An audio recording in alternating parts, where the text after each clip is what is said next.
on? Or you still haven't moved on Hurting ka yet? pa. Parang gano'n na po. Hindi ka pa nakaka-move on. May part pa rin po na nandun pa din po. Bakit umiiyak ka kanina sa umpisa na nakatayo kayo? Ah, totoo ba? Oo. Ay, hindi namin nakita. Medyo Umiiyak ka ba o sinisipon lang yung mata mo? Parang gano'n nga po. Umiiyak ka na. Hindi ko po alam. Abby, gano'n ba kamahal si Vince? Kasi siya po yung first boyfriend ko eh. Oh! Siya ba ang first girlfriend mo? Hindi po. Gay ka muna. Oo, Huwag ganyan! Huwag ganyan! First, kaya. Kasi syempre, ang exciting nun, no, na magkakaroon ka ng first boyfriend. Tapos parang, was it really painful? Sobra po. Ni-regret mo ba yun na bakit dito pa ako na, ito pa yung naging first, experience ko? Yung experience po hindi kasi kahit po gano'n yung nangyari, mas matimbang pa rin po yung happiness. Oh, Ilang At buwan ka niyang least. niligawan? A month din po. Ganun 1 po. month Yes din. po. Kasi magkakilala kami November po eh. Nagkakilala kami November. Tapos naging kayo January. Yes po. Sabi mo, masaya pa rin naman yung nangingibabaw sa loob ng 4 na buwan.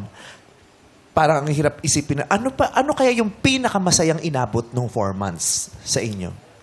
Halos lahat naman po masaya, pero yung pinaka po kasi yung moments na kasama ko siya with my family po. Kasi sobrang close niya po sa family ko eh. Na hindi lang po ako yung minahal niya, pati yung family ko po, minamahal niya talaga. Until now po, kahit hiwalay na kami. Ah, okay Yes ka pa po. din with the family. Oy, naiiyak ka. Sakto lang po. Sakto lang, yung hanggang dito lang yun. Hindi tuloy ang bumaba. Oo, so mabait din sa'yo yung pamilya niya. Opo. Alam mo, minsan, ang masarap yun, yung okay sa yung pamilya, pero ang hirap din nun, minsan yun na nagpapahirap sa yung bumitaw eh. Kasi may relationship and Napamahal attachment niya. ka din dun sa ibang taong nakapaligid sa inyo. How hard was it na makipag-break tapos okay ka din dun sa family? Siyempre po nung una, parang ang hirap po kasi isipin mo po yung family niya, yung pinagsamahan po Tapos baka na. magalit sa'yo. Opo. Tapos sayang din po yung yung closeness namin ng family niya. Ayun po. Paano yun? Pag close ka ba sa family mo, tas sa family niya, tapos nakikhiwalay kayo, kakausapin mo din yung family o hindi na? Yung sa amin po, hindi ko po kinausap yung family niya, pero nalaman po. Tapos hanggang ngayon po, chinachat-chat pa rin po ako. Okay naman po. Nung kami. nalaman, sinong unang nag-reach out? Yung magulang niya o ikaw? Yung parents po. Anong sinabi sa'yo? Pwedeng malaman? Wala po. Para Oh, kinakamusta. wala pala eh. Kala ko may sinabi. Pag mo ako pinaglolo, Kinakamusta. kunin mo yung pang shape, i-skinhead ko to. Wag! Ang tagal niya pinag-anuhan yan. Sana, Anyway. So, anong sabi nung Ayun po, nag-chat? kinakamusta pa rin po kung kumusta na ba daw po ako. Ganun, punta daw po ako sa kanila. Uy. Tapos bubugbugin ka, hindi Hindi naman. naman. Hindi naman po. Oh. Tapos, nagtanong ba sila kung bakit kayo naghiwalay? Kasi di ba yung iba nagtatanong, ba't kayo naghiwalay? Anong nangyari?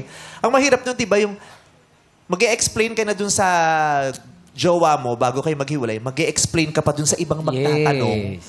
At saka yun ang painful, yung lagi kang kwento ka ng kwento sa lahat ng ano nangyari, bakit, ganyan. Minsan gusto mo na lang i-record, no? Ito yung nangyari. Nare-refresh ka na rin. Tinanong ba?